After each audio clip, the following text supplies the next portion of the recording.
تو ایک دن کیا ہوا, وہ ابھی کیا بتایا یار, آپ گھر کی باتیں اچھا بھی نہیں لگتا بتانا. میرا کہیں گھر میں ہلکی پھلکی سی اونچ نیچ ہو گئی, مجھے میٹر بہت گھوم گیا نا اس دن, غصہ مجھے زیادہ آ گیا.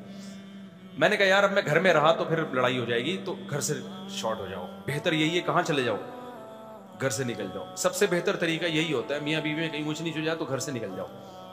میں گھر سے نکل گیا, کہاں جائے بھائی, دوسرے گھر میں چلا گیا.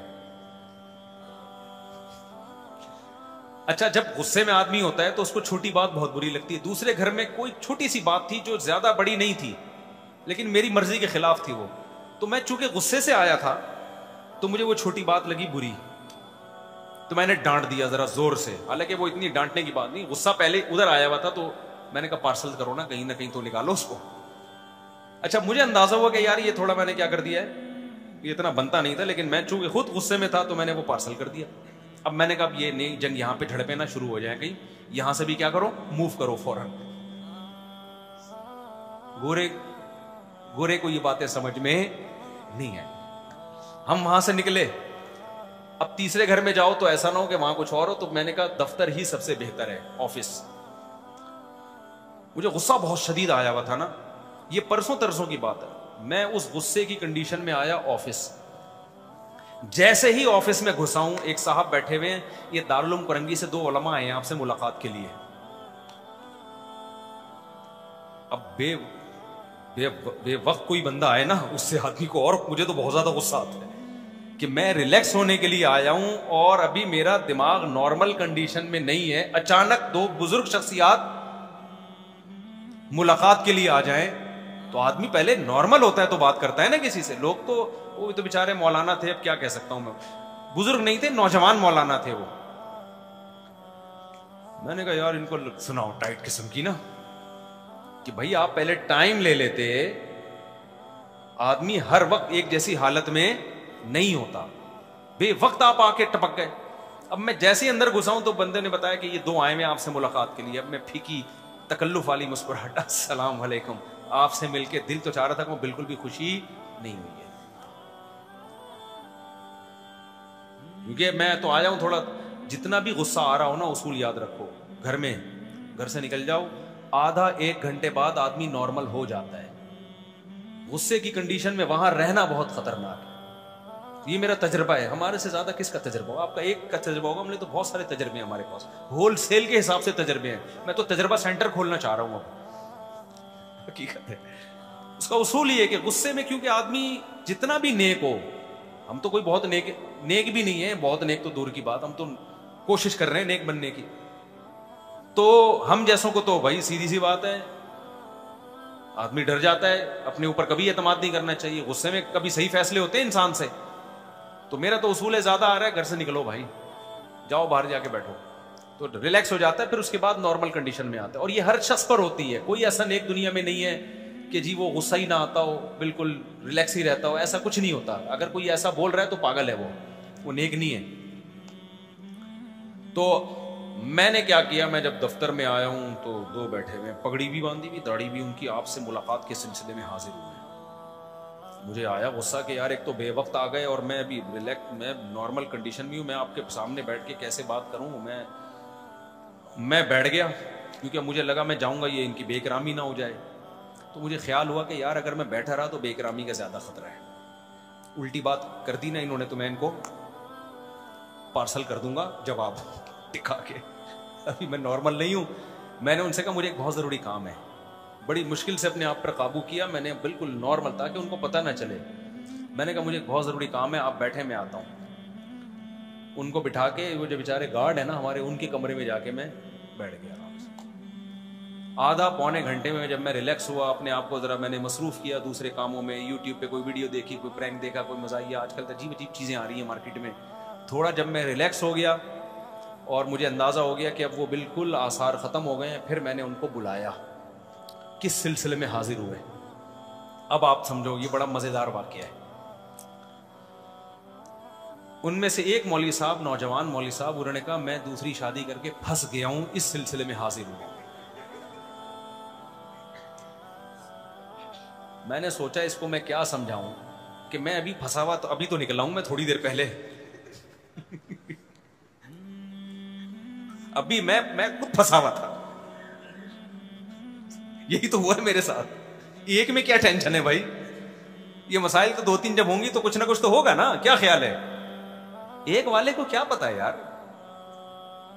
جب 2-3-4 ہوں تو کچھ نہ کچھ تو بھائی. جب شہد کے چھتے میں منہ دھو کے شہد پیو گے تو مکھیاں کیا کریں گی, کاٹیں گی. مجھے ہنسی آ گئی نا اس کی بات پہ. میں نے کہا اگر اس کو میری کنڈیشن کا پتا ہوتا نا کہ تو میرے سے اصلاح لینے کے لیے آیا ہے, میں خود پھنسا ہوا تھا. کہہ رہے میں پھنس گیا ہوں, کہہ رہے میں نے ابھی کی ہے اور میں کیا کر گیا ہوں, پھنس گیا ہوں. تو اور بیوہ سے کی ہے, اس کے بچے بھی ہیں. تو میری پہلی بیوی نے ناک میں دم کیا ہوا ہے اور یہ ہوا اور وہ ہوا وغیرہ وغیرہ نا. تو مجھے ہنسی آ گئی نا اس کی بات پہ. میں نے اس سے کہا کہ یار, یعنی اس سے کہا نہیں میں نے کہا اور ڈر جائے گا بیچارہ.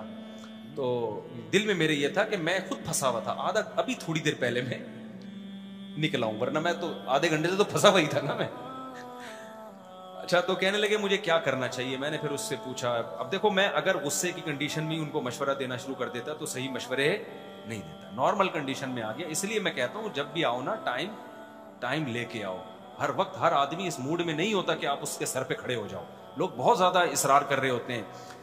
جا رہا ہے آدمی تھکا ہوا ہے اور لوگ کھڑے ہو جاتے ہیں, نہیں آپ سے ملنا ہے, میں لانڈی سے آیا ہوں, میں فلاں جگہ سے آیا ہوں. بھائی اب میں انسان ہوں یار, تو میں کیسے, ہو سکتا ہے میں کوئی غلط بات کر دوں آپ سے غصے میں. تو ہر آدمی کی ہر وقت ایک جیسی کنڈیشن نہیں ہوتی. تو پھر میں نے کہا آپ بتائے کیا کہانی ہے. انہوں نے بتایا کہ جی میں نے تو بچوں والی بیوہ سے شادی کی ہے, میرے تو یہ ہو گیا, ہائے میرا تو یہ ہو گیا, فلانا ہو گیا. میں نے کہا ٹینشن لینے کا ہے ہی نہیں. کہہ رہے اب کیا کروں میں نے کہا اب آپ سب کو بتا دو میں نے کر لیے. کسی کے باپ میں طاقت ہے نا, جو اکھاڑنا ہے کیا کرے, اکھاڑ لے. ایسی کی وہ بیچارے نا ٹھٹرے ہوئے, گھبرائے ہوئے, ایسے لگ رہا تھا کہ قتل کر کے آئے ہیں اور پولیس پیچھے پڑی ہوئی ہے. میں نے کہا دیکھو آپ نے کام زندگی میں ایک ہی دفعہ بھی کیا ہے, خاندانی. تو کہہ رہے ہیں اب ہوگا کیا. میں نے کہا اب ہوگا یہ کہ یہ ٹینشن رہے گی 6 مہینے. 6 مہینے کیا رہے گی, ٹینشن. کہتے ہیں پھر کیا ہوگا. میں نے کہا پھر آپ کو ٹینشن کی عادت ہو جائے گی. میں نے کہا میرے ساتھ بھی ایسے ہی ہوا تھا, پھر مجھے کیا ہو گئی, عادت ہو گئی. اب میں اس کو کیا کر رہا ہوں, انجوائے کر رہا ہوں. تو وہ بیچارے کہنے لگے یار کیا مطلب. میں نے کہا تھوڑی کم ہو جائے گی, ٹینشن اتنی نہیں رہے گی, لیکن اب یہ دماغ سے نکال دو کہ ٹینشن فری زندگی. اب وہ چونکہ گھبرانے لگے کہ یار یہ کیا, اب تو ہمیں, میں نے کہا عادت ہو جائے گی آپ کو, ایسا نہیں ہے. جو کنڈیشن اس وقت ہو رہی ہے نا وہ نہیں رہے گی. تو کہتے ہیں کیا فائدہ, کچھ نہیں. میں نے کہا بھائی فائدہ بھی بہت ہے, اللہ کے بندے یہ تو ایک پہلو ہے نا, اس کے اور بہت سارے پہلو بھی تو ہیں. تو آپ کی دونوں بیگم آپ سے محبت بھی کریں گے انشاءاللہ, ایسا نہیں ہوگا. میری پہلی بیوی جا رہی ہے چھوڑ کے مجھے, میں نے کہا چلی جائے گی, واپس آ جائے گی. اس کو آدھا میاں جانے سے غم ہو رہا ہے تو پورا میاں کیسے کسی کو دے سکتی ہے. وہ خود سوچو یار, آپ آدھا لڈو کاٹ کے کسی کو دے رہے ہو تو آپ کو تکلیف ہو رہی ہے, تو آپ تکلیف سے بچنے کے لیے پورا لڈو اس کو دے سکتے ہو. میں نے کہا آپ کی فرسٹ وائف کو تکلیف ہوئی ہے کہ میرا آدھا میاں کسی اور کا ہو گیا, تو کیا غصے میں وہ بقیہ آدھا بھی دے دے گی اس کو؟ کبھی نہیں دے گی. وہ جائے گی 6-7 مہینے کے بعد, اس کو لگے گا میں تو میاں لیس ہو گئی, تو تھوڑا سا جو مل رہا تھا کم از کم وہ تو لو نا, اس لیے وہ 6 مہینے بعد واپس آ جائے گی. یہ انشاءاللہ میں آپ کو امید دلاتا ہوں ایسا ہوتا ہے, وہ 6-7 مہینے میں آ جائے گی واپس انشاءاللہ. باقی یہ کہ میں نے کہا انجوائے کرو, ٹینشن لے کیوں رہے ہو, تھوڑی دیر کی ہوتی ہے ٹینشن, گھر سے باہر نکل جایا کرو, جب سیٹ ہو جاؤ تو پھر واپس جاؤ. پھر جب ٹینشن ہو تو 6-8 دفعہ ایسا ہوگا تو بیگم بھی سمجھ جائے گی بھائی یہ بات کرو ہی نہیں, کہ بندہ ہی گھر سے چاٹ ہو جاتا ہے. وہ بھی تو تھوڑی سی اس میں بھی تو اللہ نے عقل دی ہوگی نا. تو میں نے کہا اس کی برکتیں, میں نے کہا ثواب کتنا کیا. اگر اس بیوہ سے آپ شادی نہ کرتے, سوسائٹی میں وہ زنا پر مجبور ہوتی کہ نہیں ہوتی, بتاؤ نا. اس کے بچوں کی کفالت نہ ہوتی, زانی بنتی وہ. یہ اور کیسے اس سوسائٹی میں کیسے بچ سکتی ہے ایک عورت. میں نے کہا وہ کام کیا جو پیغمبروں نے کیا ہے. حضرت ابراہیم علیہ السلام کی 2 بیویاں تھیں, ان میں بھی ٹینشن ہوتی تھی. ہمارے نبی کی 9 بیویاں تھیں. ایک دفعہ آپ صلی اللہ علیہ وسلم کا گھر میں اونچ نیچ ہوئی, آپ صلی اللہ علیہ وسلم اتنے پریشان ہوئے کہ گھر سے 1 مہینے کے لیے چلے گئے اور قسم اٹھا لی کہ میں اپنی کسی زوجہ کے قریب نہیں آؤں گا. 29 دن کے بعد واپس آئے ہیں. تو صحابہ نے کہا یا رسول اللہ آپ نے تو 1 مہینے کی قسم اٹھائی تھی. فرمایا مہینہ 29 دن کا ہے. ٹھیک ہے, مہینہ کتنے دن کا ہے, 29. چاند نظر آ گیا تھا, فرمایا 1 مہینے کے تو 29 دن کا مہینہ ہے. تو ہمارے پیغمبر سے بڑا کون ہو سکتا ہے؟ اس کے بعد بھی آپ نے کہا کہ بھائی کبھی نبی نے ایسے کہا کہ میں نے 9 بیویاں رکھی تو میرا تو تجربہ ہے بھائی نہیں کرو اس زمانے میں، یہ بالکل بھی مناسب بولو نہیں ہے. کبھی کہا نبی نے؟ فرمایا حبب الی النساء والطیب، اللہ نے میری نظر میں عورت کو محبوب بنا دیا ہے، یعنی نکاح کو. سب سے اٹریکٹیو چیز اللہ نے مرد کے لیے کس کو بنایا؟ عورت کو. بے شک 20 ٹینشنیں دے، خدا کی قسم اس کے بغیر گزارا نہیں ہے. وہ جو سکون ملتا ہے وہ ٹینشنوں سے زیادہ ملتا ہے. سمجھ میں نہیں آ رہی میرا خیال ہے بات؟ محبت بھی تو ملتی ہے. عورت جتنا شوہر سے محبت کرتی ہے اتنا کسی اور سے کرتی ہے محبت. یہ محبت آپ کو بیوی سے ملے گی، کسی اور سے. اور لڑتی بھی تو محبت ہی کی چکر میں ہے. تو یعقوب علیہ الصلوۃ والسلام نے 2 شادیاں کی. دوسری بیوی کے جو پہلی وائف کے جو بچے تھے انہوں نے دوسری وائف کے بچے کو کنویں میں ڈال دیا، یوسف علیہ السلام کو. کیسے خطرناک سائیڈ افیکٹ سامنے آئے نا دوسری شادی کے. کیا ہو گیا بھائی آپ لوگوں کو؟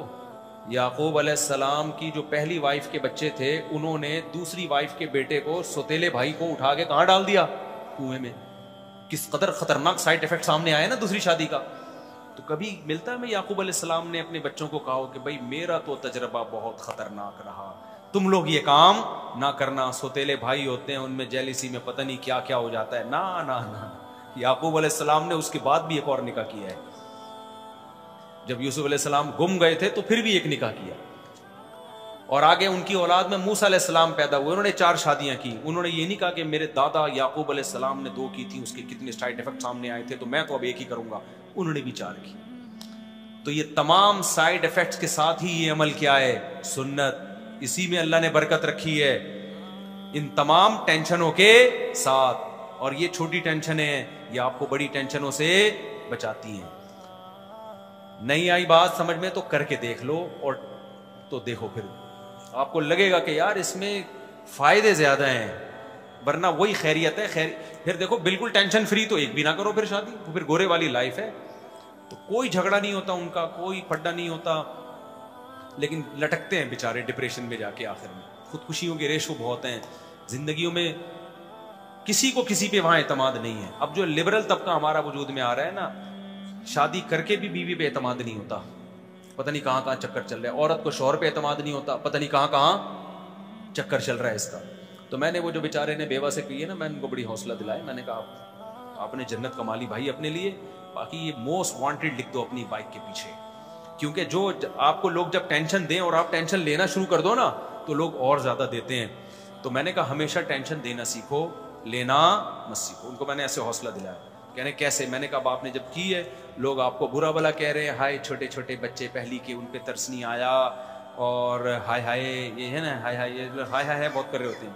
تو میں نے کہا گریبان کھولو اور آپ بولو کہ میں بندہ ہی ٹھیک نہیں ہوں. کیونکہ لوگ آپ کو برا کہیں گے، آپ جاؤ گے ڈپریشن میں کہ میں برا ہو گیا، میں اتنا برا آدمی ہوں. تو آپ بولو بھائی میں نے کب کہا کہ میں نے ایک آدمی ہوں، میں تو بہت ہی برا آدمی ہوں. لوگ آپ کو کہیں گے ٹھرکی. کیا کہیں گے؟ آپ بولو بھائی ہم تو ٹھرکی ہیں، ہم تو برے ہیں. ہمارے ایک دوست تھے اس کلاس فیلو، تو وہ سید تھے. اچھا ایک اور کلاس فیلو تھے، وہ زبیری، حضرت زبیر بن عوام کی اولاد میں تھے. ایک اور تھا وہ بھی سید تھا لڑکا. اب لڑکے آپ کو پتا ہے کہ وہ نہیں نسب وسب کو مانتے. کلاس فیلوز جو ہیں وہ تو مذاق اڑاتے ہیں نا. تو جو کہتا تھا میں زبیر بن عوام رضی اللہ عنہ کی اولاد میں ہوں، لڑکے نے ابے تو کسی چمار کی اولاد میں ہے، تو زبیر بن عوام تو بڑے صحابی تھے، ہمیں یہ بکواس کر رہا ہے. وہ ڈپریشن میں جاتا، اوئے ہمارا بڑا اونچا خاندان ہے بھائی. دوسرا کہتا میں سید ہوں. ابے تو کہاں کا سید آ گیا، پتہ نہیں عیدی سینٹر سے ملا ہے، کہاں سے ملا ہے، اور اپنے آپ کو پیغمبر کی طرف منسوب کر دیا. وہ جاتا تھا کس میں؟ ڈپریشن میں. تیسرا بڑا ٹائٹ تھا، وہ میں نہیں تھا، پہلے میں یہ بتا دوں کیونکہ میں تو سید نہیں ہوں بھائی. وہ بھی سید تھا. اس کو جب وہ کہتا نا میں سید ہوں تو وہ کہتے ہیں ابے تو کہاں سے سید؟ کہہ رہے نہیں ہم تو کچھ بھی نہیں ہے بھائی، ہم تو بہت ہی برے لوگ ہیں، ہم تو برے لوگ ہیں بھائی، ہمارا تو کوئی نسب ہی نہیں ہے. تو وہ ایسی باتیں کرتا تھا کہ اس کو کوئی چھیڑتا نہیں تھا، پھر کہ یہ چھیڑ ہی نہیں رہا. جب اس کو چھیڑو تو یہ چھیڑ ہی نہیں رہا. تو جب لوگ آپ کو ٹینشن دیا کریں نا کہ تم 2 نمبر ہو، تم یہ ہو، آپ بولیں بھائی ہم 2 نمبر ہیں، ہم نے کب دعویٰ کیا مجھ سے؟ ہم ٹھرکی ہیں. ہم کیا ہیں؟ میں نے جب دوسری شادی کی نا تو بہت لوگوں نے کہا ٹھرکی ہے. میں نے کہا میں اتنا ٹھرکی ہوں کہ تیسری بھی کروں گا میں. تو بہت ہی برا آدمی. تو لوگوں کے تانوں میں آ کے اگر آپ گھبرانا شروع کر دیا نا تو لوگ کچا چبا کے مار دیں گے آپ کو, بتا دوں میں. ایسا عزت پھر بھی نہیں دیں گے, یہ بتا دوں میں, عزت پھر بھی نہیں ملے گی آپ کو. تو جو آپ کو سمجھ میں آ رہا ہے کرتے چلے جاؤ, لوگوں کی پرواہ مت کرو. لوگ کہتے ہیں چور ہے, فلانا ہے, ڈمکانا ہے. جب میرے پر تو کیا کیا الزامات نہیں لگے. بعض لوگوں نے یہ کہا تو بڑا ظالم ہے, گھر میں بڑا ظالم ہے, چنگیز خان ہے. تو میں نے کہا بھائی یہ بات میرے گھر والے کریں نا, تو کون ہوتا ہے؟ میں چنگیز نہیں, میں ہلاکو خان ہوں. میں جب گھر میں جاتا ہوں سارے بے ہوش ہو جاتے ہیں. میں چاقو لے کے گھر میں داخل ہوتا ہوں, بندوق لے کے, بم لے کے, گریڈ ہوتا ہے میرے ہاتھ میں. ایسا بدتمیز آدمی ہوں میں. تیرا کیا لینا دینا. ایک چھوٹا سا واقعہ بس آخری, پھر یہ ٹاپک کمپلیٹ. پچھلے ہفتے ایک صاحب نے دوسری شادی کی, پکڑے گئے. بالآخر بیوی نے کمپرومائز کر لیا, فرسٹ وائف نے, کہ چلو ہو گئی, میں برداشت کر رہی ہوں. بیگم کے کوئی تھے پتہ نہیں کوئی بہنوئی, وہ زیادہ اچھل رہا تھا 2-2 فٹ نا. اب جب بیگم نے کمپرومائز کر لیا ہے, فرسٹ وائف نے مان لیا ہے, تو وائف کا بہنوئی اس کا کوئی حق بنتا ہے بھائی, بتاؤ نا. بیگم نے کمپرومائز کر لیا, چلو بھائی کر لیے, مجھے تکلیف تو ہوئی ہے لیکن اب چلو بس ٹھیک ہے, زندگی گزارتے ہیں.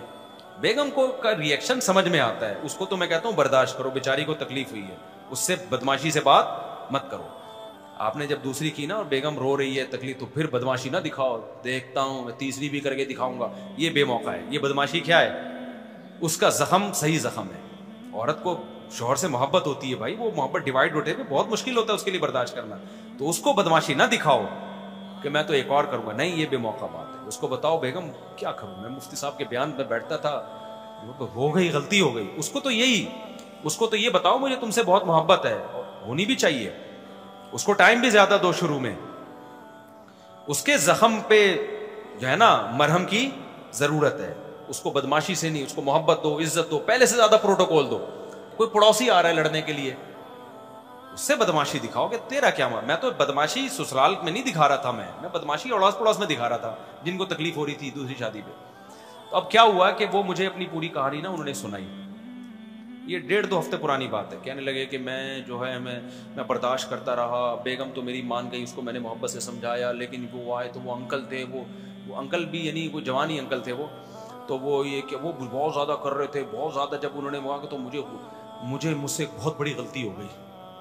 کہہ رہے میں نے غصے میں ان کے تھپڑ لگا دیا کھینچ کے. حضرت میرا بالکل ارادہ نہیں تھا تھپڑ مارنے کا, اور بس میں کیا کروں. اور پھر ایسے آنکھوں میں نمی, اس کے 1 گھنٹے کی کتھا سنائی ہے اس بندے نے, اور وہ تھپڑ کو فوکس کیا ہوا تھا اس نے کہ حضرت وہ میں نے بہت مجھ سے غلطی ہوئی, وہ میں نے ایک تھپڑ, میرا ارادہ نہیں تھا. میں نے کہا کمبخت 1 گھنٹے میں تو نے ایک ہی ڈھنگ کا کام کیا کہ اس کو تھپڑ مارا تو نے, اور اسی پہ تجھے ندامت ہو رہی ہے. اس بندے کو میں نے اس طرح سے سمجھایا. میں نے کہا اس پورے گھنٹے میں ایک کام آپ نے ڈھنگ کا کیا. میں کافی دیر سے انتظار کر رہا تھا کہ تھپڑ کیوں نہیں مار رہے آپ اس کو. 1.25 گھنٹے کے بعد جا کے آپ نے اس کو تھپڑ مارا, جو پہلے 1.25 گھنٹے پہلے مار لینا چاہیے تھا. جب تیری بیوی راضی ہے تو اتنا دور کا بندہ آ کے وہ تجھے سر پہ چڑھ رہا ہے, تو تو بول بھائی تیرا نہ لینا نہ دینا, نہ میں نے تیرے خرچے پہ کی ہے, نہ تیرا کوئی لینا دینا. تو کون ہوتا ہے مجھے سمجھانے والا؟ 2-4 منٹ سمجھاتا ٹھیک ہے, نہیں تو پھر کیا کرتا بھائی, نکل یہاں سے تو. میں نے کہا اس پورے 1 گھنٹے میں آپ نے ایک ہی تمیز کا کام کیا ہے, جو تھپڑ والا, اور اسی پہ آپ کو کیا ہو رہی ہے, ندامت. تو یہ آپ کا کام نہیں ہے. یہ 2 شادیوں کے لیے ضروری ہے پہلے سے تھپڑ تیار کر کے رکھو. تھپڑ سے میری مراد ضروری نہیں تھپڑ ہو, یعنی ڈائلاگ آپ کے پاس ہونے چاہیے. وہ ڈائلاگ یہ ہونے چاہیے بھائی کی اپنے خرچے پہ. لوگ کہیں گے ٹھرکی ہے, بولے ہاں ہے ٹھرکی, آپ کو کیا تکلیف ہے, اپنے خرچے پہ ٹھرکی ہے نا, آپ کے خرچے پہ تھوڑی ٹھرکی ہے. تو یہ بدماشی والا جب تک آپ کا اسٹائل نہیں ہوگا, آپ میں کانفیڈنس پیدا نہیں ہوگا, اور قوم آپ کو دبا دبا کے سسرال بھی دبا دے گا. سسرال بھی ایک حد تک برداشت کرنا چاہیے, ذہن میں رکھو. ایک حد کے بعد جا کے پھر سسرال کو بولو بھائی آپ کس میں رہو, اپنی لمٹ میں رہو. اگر اپنا کماتے ہو, اپنا کھاتے ہو, اپنا کھلاتے ہو, تو سسرال بھی. تو یہ میں اخلاق کی بات کر رہا تھا. اب ظاہر ہے جس کا یہ اسٹائل ہوگا تو لوگ بولیں گے یہ دیکھو دینداروں کے اخلاق. تو بھائی ہر جگہ سلیمان علیہ السلام کا ہدہد سے بات کرنے کا اسٹائل کچھ اور تھا, ملکہ سبا سے بات کرنے کا اسٹائل کچھ اور تھا. شروع میں تو مسلمان صاحب نے ملکہ سبا کو بھی دھمکی دی تھی, لیکن جب پتہ چل گیا فرما بردار بن کے آ رہی ہے تو پھر بڑے اچھے اخلاق سے ملکہ سبا سے بات کی ہے. ہمارے صوفی لوگ ہوتے تو وہاں بھی اعتراض کرتے کہ نامحرم سے بات کر رہے ہیں. کیا کر رہے ہیں؟ سلیمان علیہ السلام نامحرم کو بلایا انہوں نے اپنے محل میں. تو عجیب عجیب سے دینداری کے ہمارے ہاں معیار بن چکے ہیں, اس کی بہت زیادہ اصلاح کی ضرورت ہے. بھائی سلیمان علیہ السلام نے اس نامحرم کو بلایا. اچھا یہ بھی اشکال ہوتا, دیکھو جب سلیمان علیہ السلام نے کہا نا کہ اس محل میں داخل ہو جاؤ, تو ملکہ سبا نے اپنی پنڈلیاں کھولی. اس کو یہ تھا کہ یہ پانی ہے. تو ہمارے یہاں کے جو فنڈامنٹلسٹ قسم کے دیندار ہیں وہ وہاں بھی اعتراض کرتے کہ ملکہ سبا اپنی پنڈلیاں کھول رہی ہے, تو سلیمان علیہ السلام اس کو جیل کیوں نہیں بھجوایا کہ ایک نامحرم کے سامنے اپنی پنڈلیاں کھولی انہوں نے. بھائی بات یہ ہے کہ یہ موقع نہیں ہے ان چیزوں کا. آج کل کیا کرتے ہیں, نامحرم کے سامنے پنڈلی عورت نہیں کھول سکتی, لیکن ہر جگہ نہیں علی المنکر کا موقع نہیں ہوتا. کون سی چیز بے موقع ہے, کون سی با موقع ہے, یہ جب تک آپ نہیں دیکھیں گے اس وقت تک تبلیغ آپ کے لیے جائز نہیں ہے. آج بعض دفعہ علماء کسی خاتون کو انٹرویو دے رہے ہوتے ہیں, لوگ اس پہ بڑا اعتراض کر رہے ہوتے ہیں نامحرم کے سامنے بیٹھے ہوئے ہیں. بھائی نامحرم کے سامنے بند کمرے میں جمع ہونا حرام ہے. نامحرم کے سامنے اوپنلی اگر کوئی بیٹھا ہے اور کسی مسلک سے بیٹھا ہے تو پردہ تو عورت پہ فرض ہے, مرد پہ تھوڑی فرض ہے پردہ. تو اس میں بھی لوگ بڑا اشکال کرتے ہیں. تو یہ سب چیزیں دین کے علم کی کمی کی وجہ سے. خیر بات بہت زیادہ لمبی ہو گئی, تو وہ خیریت کا ذہن میں رکھیں کہ گوروں کے ہاں جو خیریت ہوتی ہے نا, اس خیریت سے آپ بالکل بھی متاثر نہیں. دیکھو میں اس دن کتنی ٹینشن میں تھا, اگر میری شادیاں نہ ہوتی تو وہ ٹینشن نہیں ہوتی, لیکن میں آپ کو بتاؤں شادیاں نہ ہوتی تو یہ خوشی بھی نہ ہوتی جو آپ کو نظر آ رہی ہے. وہ ٹینشن کم ہے جو کبھی کبھار ہوتی ہے, جو انسان کو خاندان سے, جس کو ہندی میں پریوار کہتے ہیں, اولاد ملتی ہے, بیگمات ملتی ہیں, سسرالز ملتے ہیں, اور آپ کو ایک پورا ریلیشن ملتا ہے. یہ خوشیاں ان چند سائیڈ ایفیکٹ پہ بھاری نہیں بلکہ بہت زیادہ بھاری ہیں. اس لیے اسلام کے حکم کو فالو کرو. چھوٹی موٹی ٹینشنیں ہر گھر میں ہوتی ہیں, وہ چلتی رہیں گی ہمیشہ. سمجھتے ہو کہ نہیں سمجھتے ہو؟ ہیپی نیو ایئر منانا کیسا ہے؟ مسلمان کل کرسمس منا رہے ہیں, بالکل ناجائز ہے بھائی. پل صراط کب اور کہاں ہوگا؟ جہنم کے اوپر اللہ ایک پل بنائیں گے جو بال سے زیادہ باریک, تلوار سے زیادہ تیز ہوگا, اور یہ وہی صراط مستقیم ہے جس کو اللہ ایک شکل دیں گے, جس کو پل کی شکل دیں گے. وہی صراط مستقیم جس پہ ہمیں دنیا میں اللہ نے چلنے کا حکم دیا. تو جو جس رفتار سے دنیا میں چلے گا, آخرت میں بھی اسی رفتار سے اس پل پہ سے گزرے گا. وہ